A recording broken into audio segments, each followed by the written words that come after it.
Dear students, today we will discuss a problem based on exact differential equation. Before looking at the problem, we will recall the discussion of the previous lecture. In previous lecture, we discussed the theoretical portion of exact differential equation or total differential equation. And we have seen that if a differential equation is exact, then we can solve it directly without using any special technique, just by integrating the differential equation subsequently.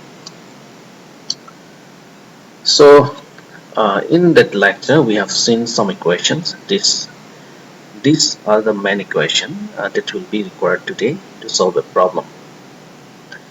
So this equation is the linear differential equation of n order, and this equation is said to be exact if it satisfies the condition of exactness given by this equation.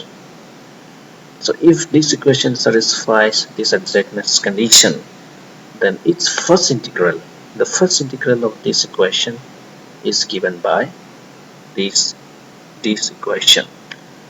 So this is the first integral. It is just one order less than the given differential equation, which is called the first integral of the given differential equation. So let us take the problem. We have to show that this equation is exact and hence solve it completely.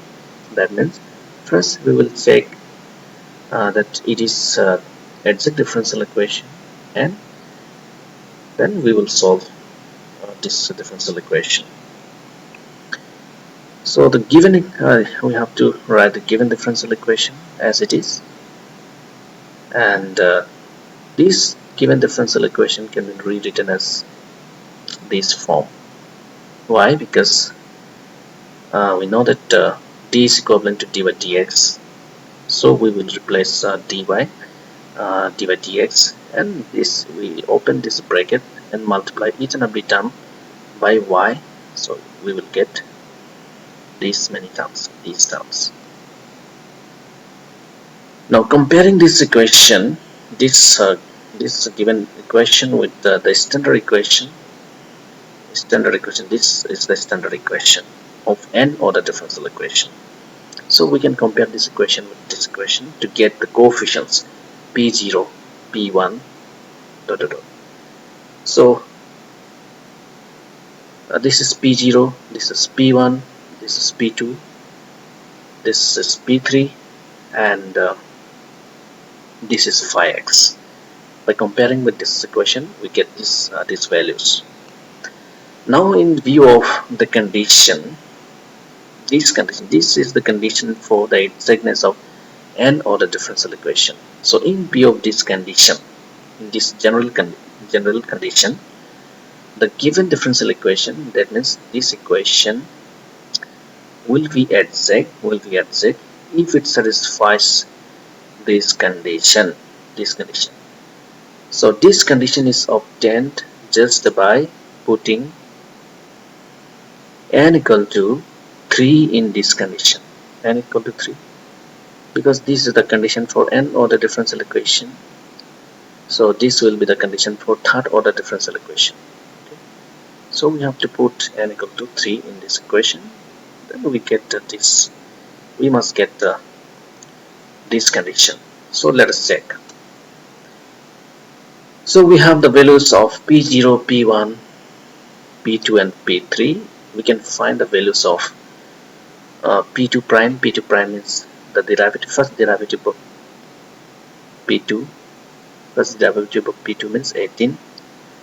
p1 double prime means the second derivative of p1. So second derivative of p1 you can find from here. Then p0 triple prime means the third derivative of differentiate p0 3 times with respect to x. You will get the value. So these are the values we get, and after simplification it gives you 0. So this equation is exact because the exactness condition is satisfied. So this equation is satisfying the exactness condition That means this will have the first integral. That means it must be obtained from immediate lower order differential equation. So therefore the first integral of this equation is given by this equation. Okay, actually this equation is obtained from this general differential equation. So just putting n equal to 3 in this equation, you will get this equation. So this is not an issue. Next, so putting the values, just putting the values of p0, p1. So this coefficient and this coefficient, we get these coefficients. Okay, these coefficients. So after simplification, this will give you this term. This term remains the same, and this term will give you 6x and y. This y. This is the expression. So let it be question number 1.4. Again, this is not a complete solution because we still have a derivative terms. This is second order derivative. So we will go with the same process. That means we will check whether this equation is at z or not. So if it is at z, we will integrate. We will go on we will repeat the same process. So if it is not a z, suppose, then we will have to look for some other suitable method. But this will be most probably it will be at z only. Okay. So let us proceed in the same manner. So you can assume this as a P0, this is P1, and this is P2, this is P2, this is phi x. Okay, this whole thing is phi x. So we will check the exactness condition. So in the same manner, we will get this condition. That means just putting n equal to, so yes, just by putting n equal to 2 in this equation, n equal to 2 in this equation, you will get this condition. Okay, this condition. So this must be equal to 0. So you have the values of p1, p2, p0. So you can find p1 prime, p0 double prime. So these are the values. On simplification, it gives you 0. That means the exactness condition is again satisfied. Therefore, this is an exact differential equation again. So if it is exact differential equation, it will have the first integral. First integral will be just one order less. So it is given by this equation. Okay, this equation. This is the first integral of this equation. This is obtained by repeating the same process. Okay, this same process. So after applying the integration, it will give you this value. Again, we have to repeat the same process. It is not a final solution. We still have a derivative term. So we have to check whether it is at z or not. Yes, most probably it should be at z. So let us take a p0. This coefficient is p0. This is p1, and this whole thing is phi x, and we will repeat the same process.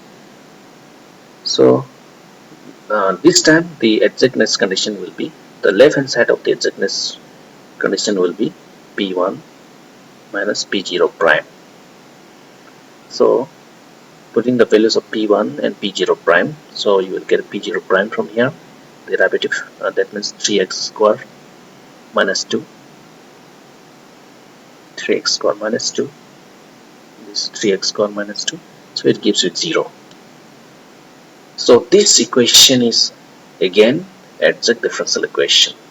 it is again exact differential equation. So its first integral is given by this form, this expression or this equation.